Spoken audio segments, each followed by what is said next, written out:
in Bangalore. Friends, Madam has given a very beautiful opening about the ethos of our country and who we are as a nation and the goal, the long-term goals that we have by 2047 to achieve a certain status in the world. And one nation, one election, you must have heard about it, read about it, because it is coming in television channel. Political parties support it, voice their opinion. There is a parliamentary committee now, headed by Mr. P.P. Chowdhury Saab, who is going around the country seeking opinions. Last week, the former Chief Justice of our country, Chandrachudji, and before him the Chief Justice, they appeared before the parliamentary panel giving their opinion whether one nation, one election is violative of the basic structure of our constituency. So everywhere we are seeing the debate and discussion that is happening. So this is a good forum to be present in a formal gathering to share our thoughts, our thinking about one nation, one election, where we are now or where we should go, and do we really believe one nation, one election is the way to go forward. We will make an attempt to present certain viewpoints before you and try and convince you why one nation, one election is the way to go forward, so that we as a country, we realize our developmental goals in the next 20 years.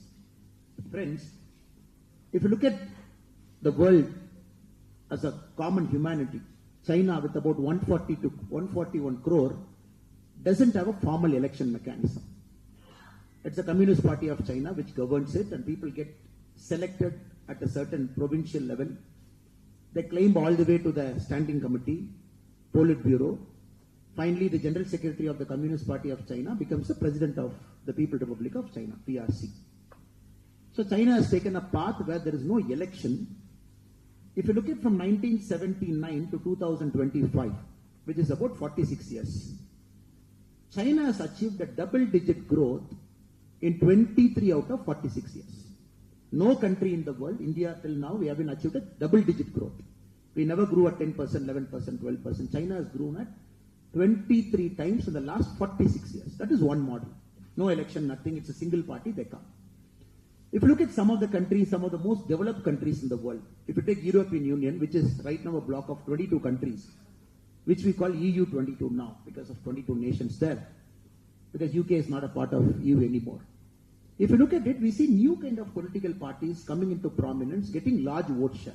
The recently concluded Germany, a party like AfD, which is a new party, which got 20% vote share.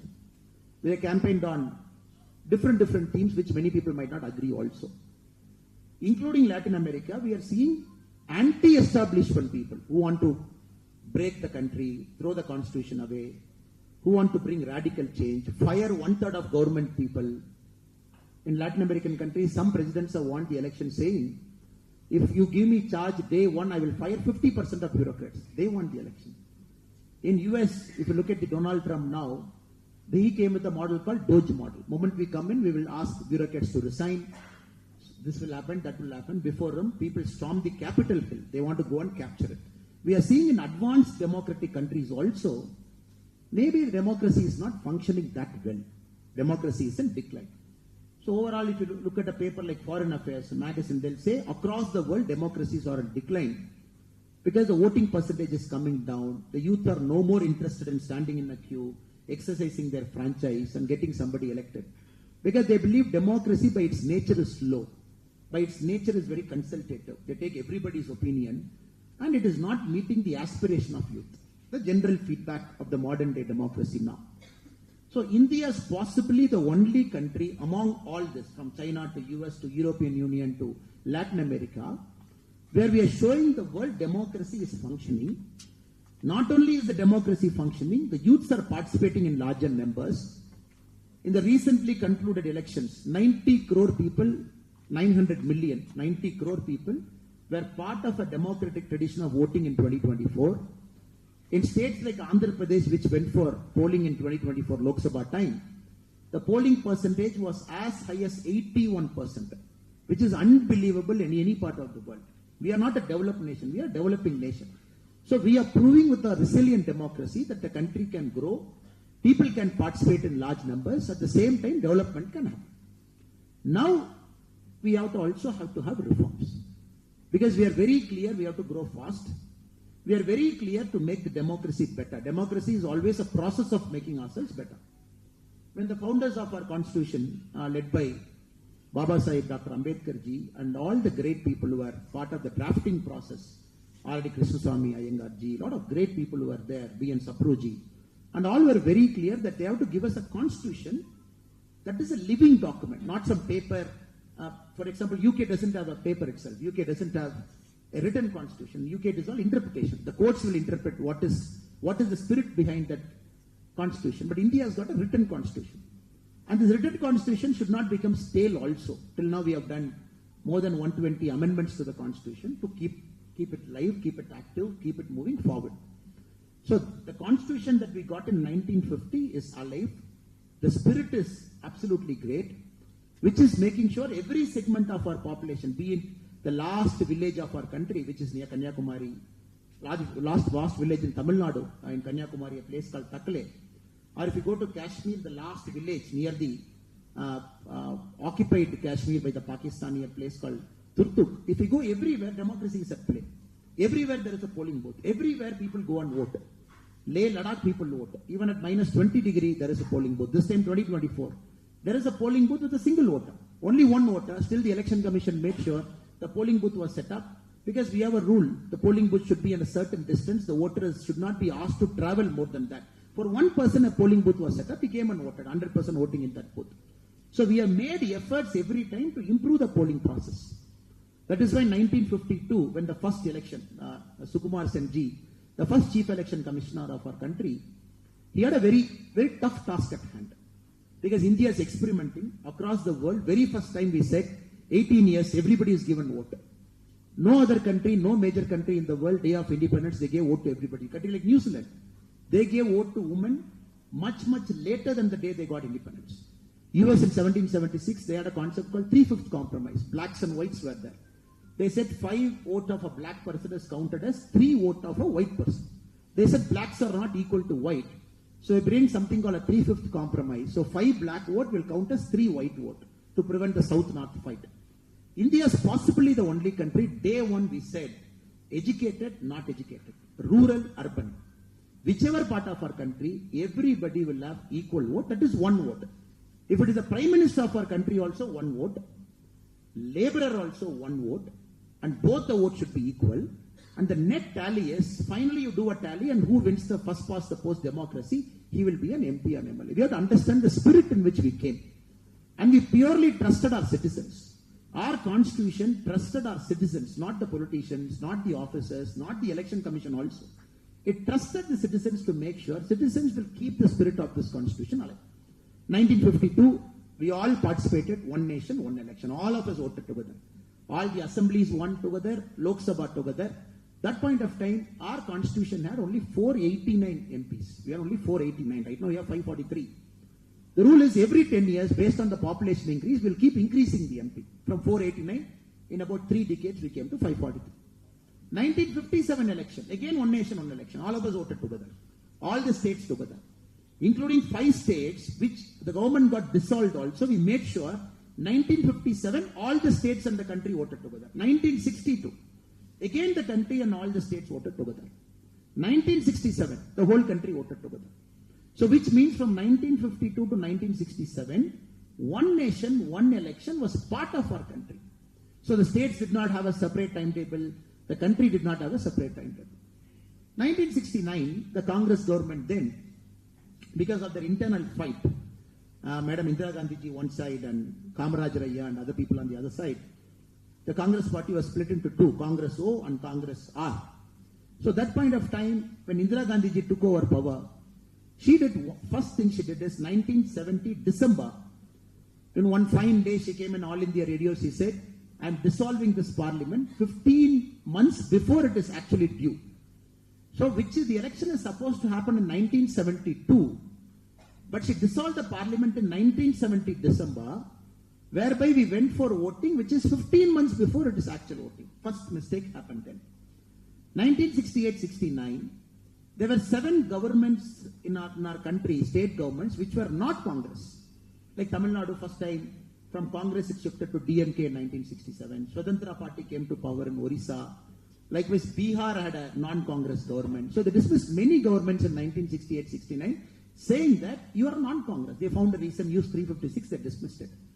So 1971, the first confusion started in our country, where the Lok Sabha happened in 1971. The assembly elections of many parts of our country happened in 1972. Some of the assemblies which got dismissed happened in 1971. From then onwards, emergency happened. During emergency, 9 more states where powers were dismissed, including Tamil Nadu. Then you know the story, which went on and on and on. So a lot of people made efforts over the years to bring it back to one nation, one election status. For example, the Election Commission. In its inaugural report in 1983, it said we have to go back to one nation, one election. 1983, that is the Election Commission's first annual report. Now, the Election Commission, every year they give an annual report. 1983, they said. 1990, the Law Commission, its 170th report. It said, no, we have to go back to one nation, one election, which is 1999, it's 170th report. The Parliamentary Standing Committee on Personal, Public Grievance, Law and Justice in 2015, it again made an attempt. We have to go back to one nation, one election. Let us go back. Niti Aayog in January 2017, Niti Aayog after the Planning Commission, after Narendra Modi ji became the Prime Minister, when the Niti Aayog got formed, in 1917, it said, it titled a working paper, white paper, to say, if the country goes through one nation, one election, what is the benefit to our country? So white paper was published. So we are seeing continuously this happening. Law Commission report in 2018, again it said, we should go back to one nation, one election. 2019, an all-party meeting was called by the Election Commission, in which 19 parties attended. They were discussing the critical reforms in governance in 2019. 16 parties wanted one nation, one election. Parties like BJP, NCP, JDU, YSRCP, BJD, BRS, LJP, Shiromani Akali Dal, Apna Dal, All Jharkhand Students Union, 16 parties. 3 parties which came for that meeting in 2019, they did not want one nation, one election. Parties like Communist Party, RSP, AIMIM. So 3 parties in 2019 said no one nation, one election. 16 parties said we need one country, one election. So it is not nothing new that suddenly we are talking. 2014 and 2024 and 25. Not suddenly we are talking about one nation, one election. We are talking it from 1983. Because the historical distortion that happened in 1970-71, we are trying to get back to a single formation right in 52, 57, 62, 67, how it happened, we want to go back. So likewise, the current government, the president of our country, she formulated a committee headed by a former president of our country, Ramnath Kovindji. Members were given, including the current Home Minister Amit Shah ji, as part of the committee. They were tasked to go around the country, talk to people, submit a report to say whether one nation, one election is possible. All political parties were called, they gave their opinion, public gave their opinion. So the president gave a report, the former president, which was tabled to the parliament.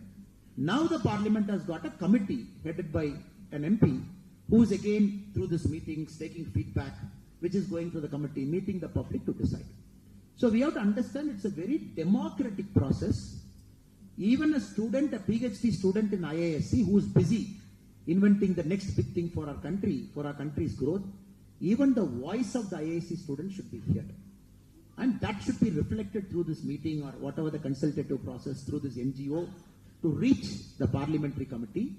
And any member, esteemed member who has got time today, walked into IISc, sitting in this auditorium, professor, who's not part of IISc also, their voice should also be heard. So it's a very democratic, consultative mechanism that is happening across the country to make sure all of our voices should be heard before we make it a law and to decide when one nation, one election will start in our country.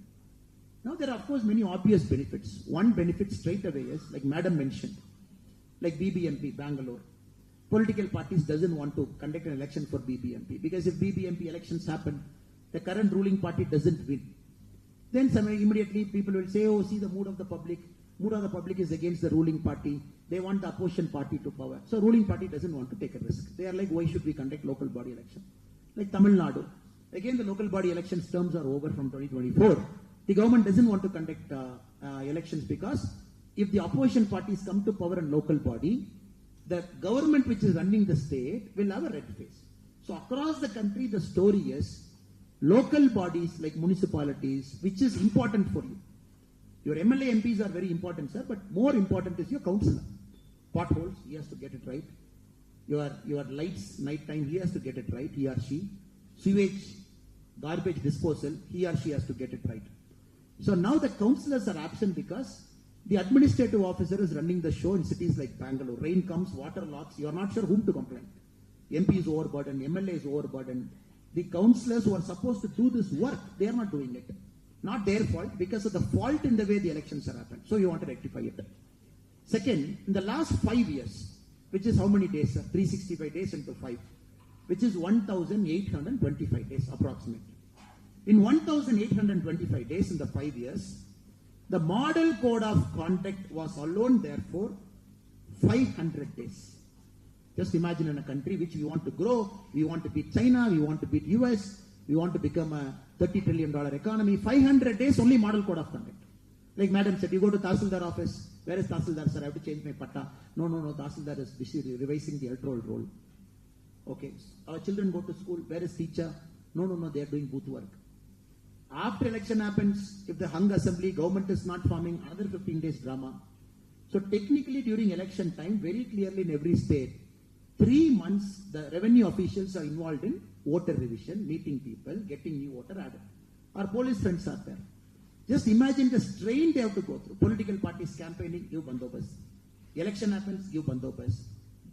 The 1 month of model code of conduct, the focus is not on chain snatching, the focus is on implementing model code of conduct. The focus is not on taking care of the safety of women, but on implementing the model code of conduct, because they come under the direct supervision of Election Commission of India. So they have to obey to the orders of Election Commission of India. So what Madam was clearly saying is there is a governance deficit during this extended model code of conduct, which a country like us cannot afford at this point of time. That is the second argument we have. Third argument, the elections in India are one of the most costliest elections. The Center for Media Studies said 2024 elections, if you look at it, it costed overall, unofficial figure, because no election candidates will come and say, no, I spent 40 crore in Bangalore. No, I only spent 50 crore. Everybody will say, no, this is Election Commission limit. I spend only that limit. But when the Center for Media Studies went around the country to see how much the candidates actually spend, overspending also, they calculated during the 2024 Lok Sabha election alone, the candidates have spent a combined total of 1,35,000 crore rupee, which is way above. It is 543 MP. If you add all candidates, there is a minimum limit that is fixed. 1,35,000 crore. This is Center for Media Studies report. Now this much money comes in, black money becomes white, white money becomes black, money flows through, freebies announcement one side, cash one side. Everybody is focused on catching that liquor, catching that money. So imagine a country going through this 7 times in a year, because we do about 7 elections average in a year. Lok Sabha happens. There was a hotelier from Bangalore, friend was mentioning, sir, how many elections you will conduct in Bangalore alone? You conducted 1 MP, fine. Then you conducted 1 assembly election, that is also fine. Then you conducted an MLC election called Graduates Constituency, that also you conducted. Then you want to conduct a municipal corporation election. Every time you want to say, bar alla nalak divasa raja madbeku. So how will you do business? Every time you close the bar 4 days, we open the bar 4 days, close the bar 4 days, we shut down establishment 4 days, 3 days. So there are also practical problems. When you add all the elections, it is like this. That is why in the Ramnath Govind sir's committee report, they mentioned, they calculated an economic calculation. They said, if the country goes through one nation, one election, straight away the GDP improves by 1.5%. 1.5%. 1.5% for the country is 4,50,000 crore. So that is literally like the health budget of the country. So 4,50,000 crore is the net economic output, a positive economic output because of one nation, one election. He has given a point. Again, there are studies to back. 4.5 lakh really accrues, it will happen. And if you look at the expenses of Election Commission, now Election Commission, elections are not jokes. Expenses of Election Commission, 2019 Lok Sabha, the Election Commission spent 6,500 crore to conduct election. First election, 1952, we spent 10 crore. First election, 10 crore. 2019, we spent 6,500 crore. So 2024 data is not yet out as per the annual report, but it should have crossed 10,000 crore. This is the official figure Election Commission has spent to conduct election. Forget about the 1,35,000 crore, the unofficial figure the candidates have spent. So overall, not only is a net positive addition, but also minus government wasteful expenditure we are taking care. This is also another part. So that is why there is a strong voice on the other side to say, one nation, one election is going to benefit us politically, going to benefit us economically, going to benefit us socially. So that this country's development pathway will not get disturbed, we keep going in the front. The negative side. Now, if you go and ask Chief Minister, they will say, Yenappa, nave kastapattu ninne elect ayi bandidivi. You want to bring one nation, one election. Now, 5 varsha irona, aramagi irona and bandidivi, one nation, one election market. So their argument is, where will you put the cutoff?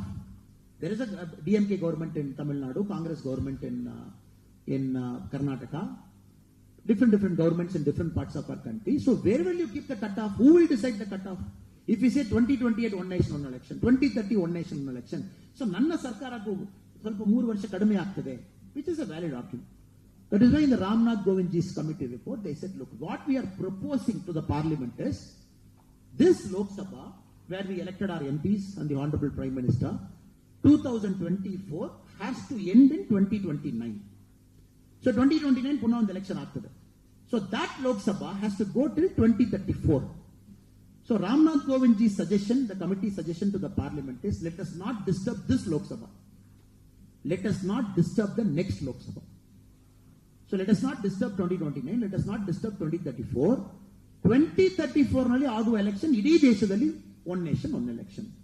So that no political party will say, ನನಗೆ ಯಾಕೆ ಇದು ಮಾಡಿಬಿಟ್ಟಿದ್ರು, already youth are watching sir 2034 ಮಾಡಲಿಕ್ಕೆ ಯಾಕೆ sir ಇವತ್ತು lecture ಕೊಡ್ತಾ ಇದ್ದೀರಾ, we are ಇನ್ 2024 9 ವರ್ಷ ಇದೆ. So you are speaking now about 2034, but this is a suggestion. It is for the parliament to accept it, not to accept it. People might give a different suggestion.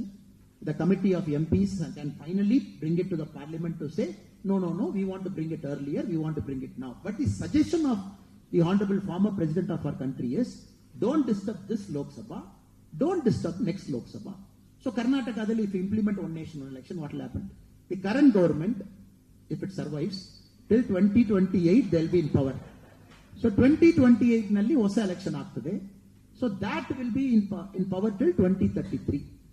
So 2033 dalli ಬರುವ ಸರ್ಕಾರ will have power for only 1 year. Because 2034 ಎಲ್ಲ dissolve ಆಗಿ everybody has to go to one nation, one election. Like Tamil Nadu, 2026 new election. Our government will be there till 2031. So that government has to get dissolved by 2033. So first ಯಾರೆಲ್ಲ opposition ಹೇಳ್ತಾ ಇದ್ದಾರೋ ಅದಕ್ಕೊಂದು ಉತ್ತರವೇನದು.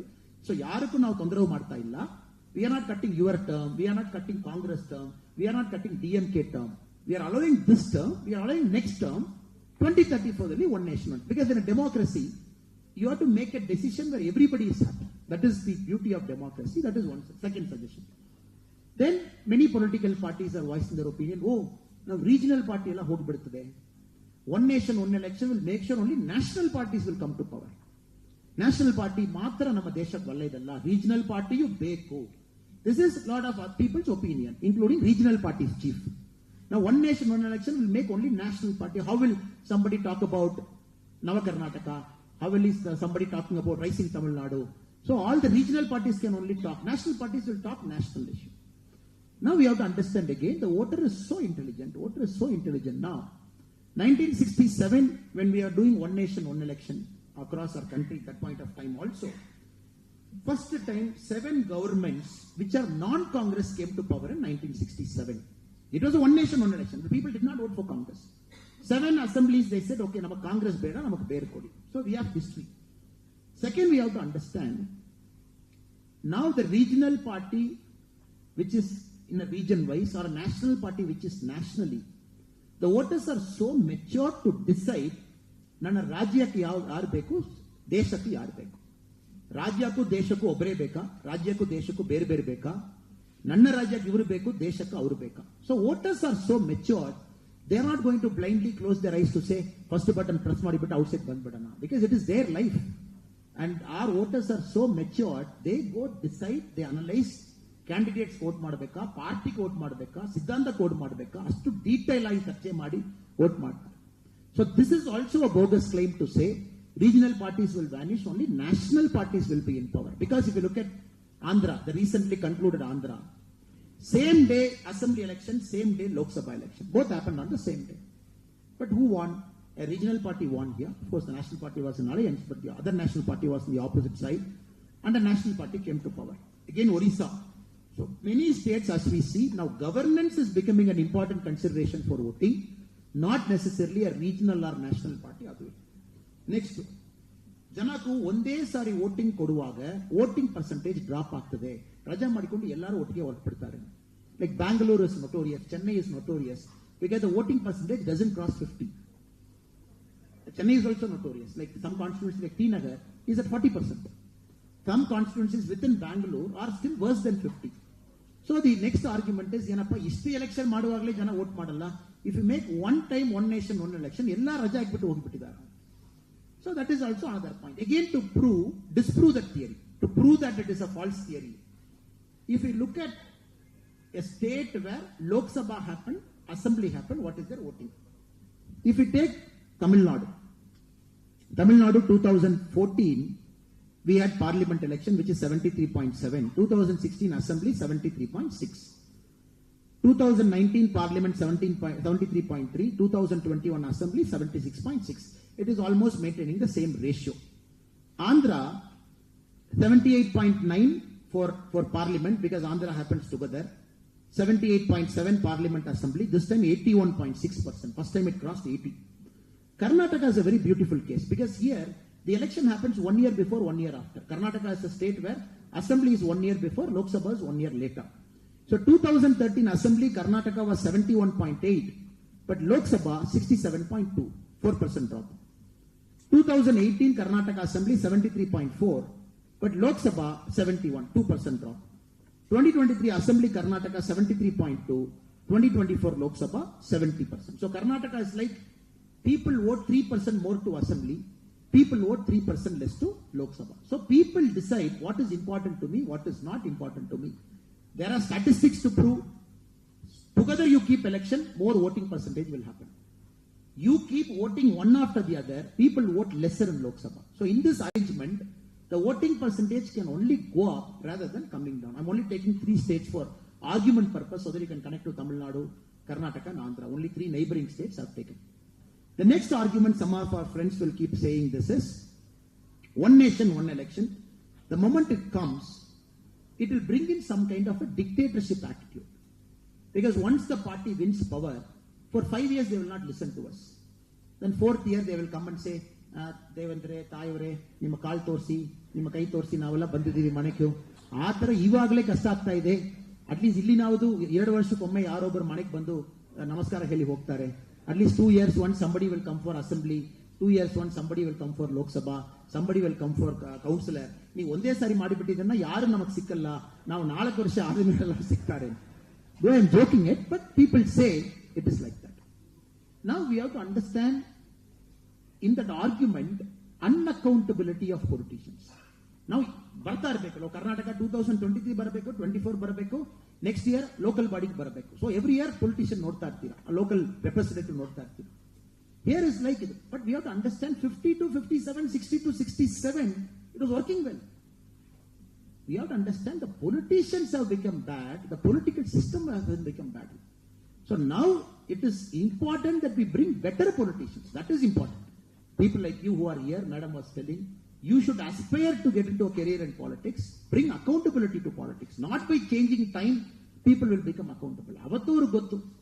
Election ಆಗುವಾಗ 3 ತಿಂಗಳಿಗೆ ಮುಂಚೆ ಹೋಗಿ, ಅಮ್ಮ ನಾನು ನಮ್ಮ ಮನೆಯಲ್ಲಿರುವ ಸೋದರ ನಾನು ಒಂದ್ಸರಿ ಊಟ ಕೊಡಿ ಅಮ್ಮ, ನಿಮ್ಮ ಕಾಲಲ್ಲಿ ನಾನು ನಮಸ್ಕಾರ ಹೇಳಿಯೇ ಪ್ರಚಾರ ಮಾಡ್ತೀನಿ. All this drama we see during election time. That is because a certain nature of politicians have come inside. That is a systemic problem, not a problem of timing. So I am very, very confident when the democracy is maturing, when young people can take a risk in politics. Right now, none of us can take a risk in politics. So costly. 1,35,000 ಕೋಟಿ ಖರ್ಚು ಮಾಡಿ, ಅದರಲ್ಲಿ ನಾವು 45 ಕೋಟಿ ಖರ್ಚು ಮಾಡಿ ಎಲ್ಲಿ ಹೋಗಿ ಎಲೆಕ್ಷನ್ ಅಲ್ಲಿ. So all of you are very clear. When you become financially okay, when you become the process is okay, the process is transparent. A lot of people from middle class, a lot of people from educated background, you can look at an aspirational career in politics. The day will come when you can simply come and stand in politics. Right now, it is impossible for a common man to just come and stand in politics and win an election. It is almost impossible.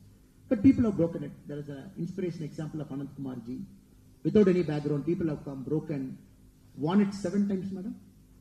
6 times, one continuous MP of the Bangalore South constituency, occupied some of the highest roles in our country, some very powerful cabinet minister positions, served Bangalore well, served India well. So they are very inspiring examples. At the same time, we are also seeing certain constituencies are only captured by dynastic parties. Father, son, grandson, continuously for the last 50 years. It hasn't moved out of a family. So there are pluses, there are minuses. But as we mature, I am very confident, as per my personal opinion, that you can come and make a mark as a common man when the funding becomes transparent, when there is no black money, everything becomes accounted. The Election Commission has given more powers to disqualify somebody for doing one fault. That is a systemic problem. But bringing that to say it is one nation, one election, because of this will come, that will come, I don't think it will cut ice. So ladies and gentlemen, friends who have assembled here, so whichever argument we look at it, a financial angle, a political angle, every single argument will point out to a fact that this country needs one nation, one election, not only for its immediate growth, but also for a good growth in the long term, for keeping our democracy matured and stable, for making sure normal, common, and middle class guy can come inside, aspire a career in politics, serve our country, and more importantly, very importantly, in a country with so much young people getting impatient with the progress of democracy, just want things to get faster, they will start believing, okay, I am making it accountable, I am giving my vote every 5 years, you better behave in a proper way and get things done. So that people don't, again, freebies, I'm not getting into it.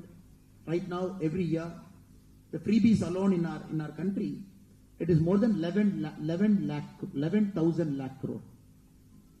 Freebies alone. Like Karnataka, right now, I'm seeing in the TV, one MLA going and saying, road beka, neer beka, neeve decide mad. Nammali duddilla. I'm seeing this in TV. There's an MLA who is saying, neeve decide madappa, now duddilla, neeve free helidira, free kottibittidivi. If free beku, road bekana agalla swami. Road gekku and free beku. We are seeing all this kind of people speaking all this nonsense. But who will ask them? Sir, tave promise madidira. Navu yaru bandu free bee kodini helilla. Neeve kottidini helidira. Neevu kodi, road kodi, namak hospital kodi, health kodi, ella kodi. Now, probably we will get into a more accountable period because it is 5 years. It will cut through. Horse trading will also come down because even a new government coming, if it is collapsing, okay, just to add one more point, the critics say, okay, one nation, one election, aitu, 2034, fine, Karnataka hosa sarkara bandittu. One partner, 2036 nalli ಹೊರಟೋಗ್ಬಿಟ್ಟಿದ್ದಾರೆ. So government will fall. So ಪುನಃ ನಮ್ಮ ದೇಶದಲ್ಲಿ ಬೇರೆ ಬೇರೆ election ಆಗಿತ್ತನ ಏನು ಪ್ರಯೋಜನ? And Ramnath Govindji's committee has addressed this also. Halfway through a term, if the government collapses, if the new election happens, that government's term is only for the remainder of 5 years.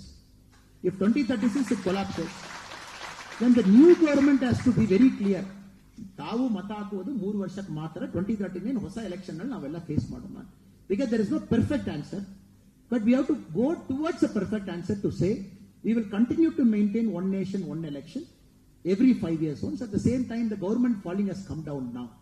If you look at 1980, 1990, more governments were falling. 2000, they started coming down. 2020 onwards, if you look at 2015 onwards, the rate of government falling has come down. No government is collapsing. It is becoming more mature. I don't think that is also a problem. Now I humbly request you, because a lot of things are going to happen. One, from 543, the seats have to go up. Now the government has announced census. Census will happen in phases. And all the census data comes, then immediately from 543 MP, it has to jump up. We are not sure whether it is 800, we are not sure it is 850, 900, nobody knows the number. It will come based on the national population, one. Second, the government has promised 1/3 reservation to our sisters and mothers. So 1/3 reservation has go to women. And that they have said, it is not for 543, after the census, after the increase in MP and MLA, in that 1/3 will go to women. So that we have to implement. Then we have to implement one nation, one election. All three we have to do it. So next 5 years, our nation as a democracy, we have to go through this. We have to go through a census. And second, Bangalore, for the population now. Right now we have 3 seats. There is Bangalore Central, there is Bangalore North, there is Bangalore South. But how it is based on 3 seats? This is based on 1971 population data. 1971, what was Bangalore's population? Very less. The rural population of Karnataka was very high. Right now, Bangalore is touching about 3 crore. It's a big city. Now, in the new delimitation, for example, taking the state of Karnataka as an example, Bangalore might have more number of MPs than 3. Because if you go by population, the rural place might have 1 MP. But Bangalore cannot have 3. Bangalore might have to have 5, 6 or 7. I don't know the number. Because the population is so huge, for about 10 crore population, for about 1 crore population, we can't have 1 MP. So 100% Bangalore's MP is going to go up. That is a common sense answer. How much we don't know based on the number. So Karnataka state right now is about 44% urban. Tamil Nadu is about 50% urban. So which means 50% of MP seats in Tamil Nadu will be urban and 50 seats will be rural. Right now, 85% of seats is rural, 15% is urban. So based on this census, there is a large scale change that is going to happen. That is why you are blaming now. What is Bangalore? We are paying so much tax. Startup. We are the best city in the country. All people are saying. But you are not putting pothole. You are not putting this. You are delaying a metro line. So now, for the first time, the governance might shift towards the urban because your voices will be here post delimitation.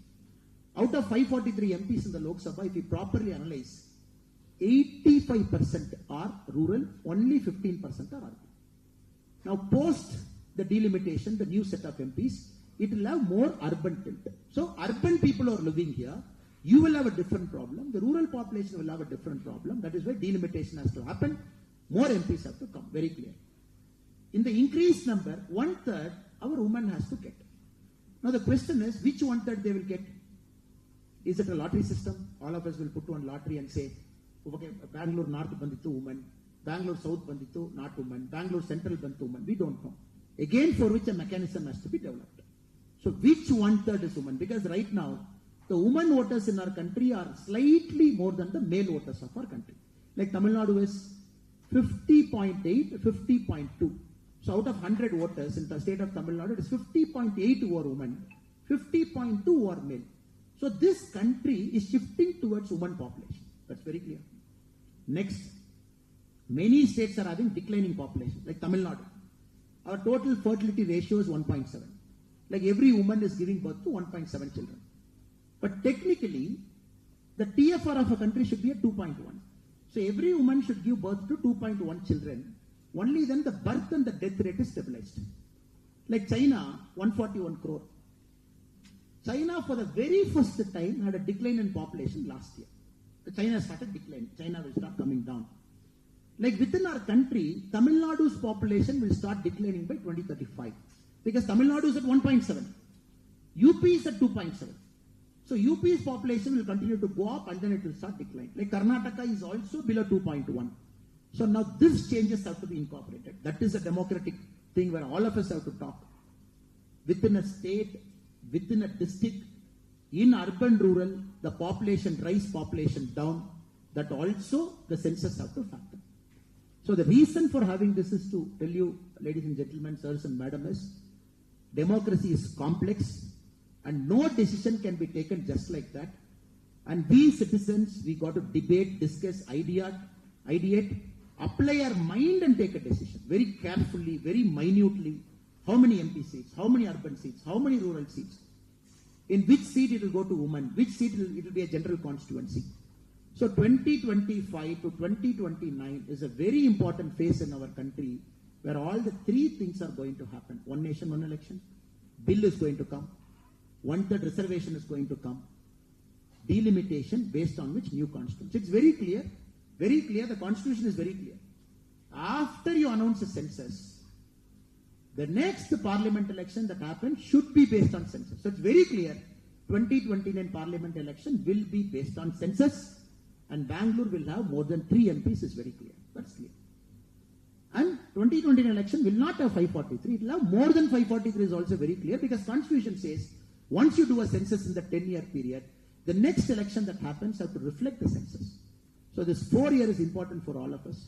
That is why this wonderful meeting all of us have assembled to discuss viewpoints, right, wrong, economic, political, social level, declining fertility, increasing fertility, and to decide male, woman, how overall the country can progress going forward.